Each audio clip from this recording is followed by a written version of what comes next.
Hello everyone, welcome to Coding Decoded. My name is Sanjay. Today I'm working as technical architect at Adobe, and here I present the 24th of August Leetcode challenge. And I genuinely hope you guys are even more consistent than I am. So this is approximately my 900th video, and the problem that we have in today is power of 3. Although it's a very simple problem, but since I haven't made a video from past few days, so I saw this as an opportunity to create one.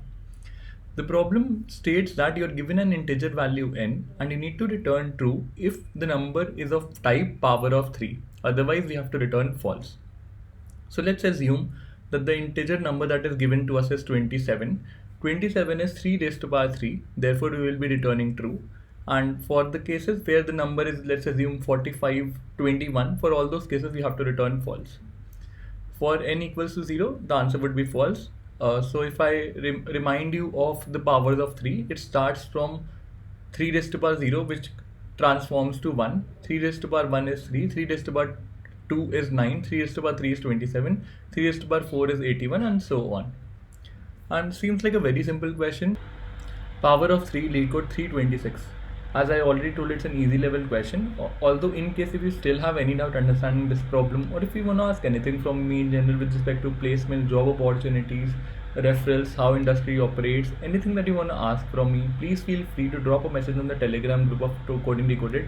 It's a place where we have a healthy conversation about all these problems that we are facing in day-to-day activity about cracking our dream companies, and I look forward to hearing from all of you guys there over that channel.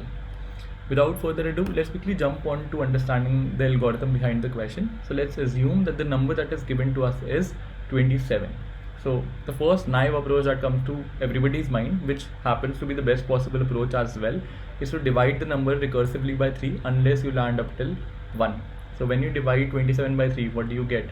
You get 9.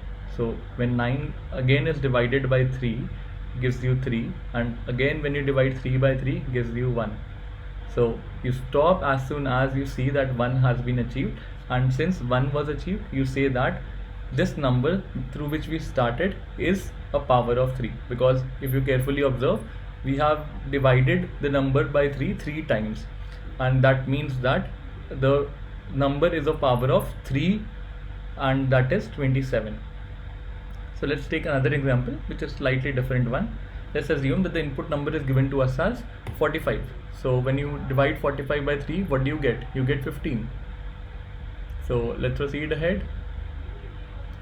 15, since it's again divisible by 3, we'll proceed ahead and you get the number 5. And at 5, what do you check? That the number turns out to be indivisible by 3. You abort the process there and then itself as soon as you see that the number is not divisible by 3 and the number is not equal to 1. So that is the abortion condition that we have created. Again, a very simple approach. The time complexity of this algorithm happens to be log to the base 3, log n to the base 3, where n signifies the input number that is given to us, and the space complexity would be constant time. To conclude it further, let's quickly walk through the coding section, and I'll exactly follow the same steps as I have just talked here. The first statement that I have written here is one of the corner case, which is basically checking whether the number is equal to 0 or less than 0, that means negative.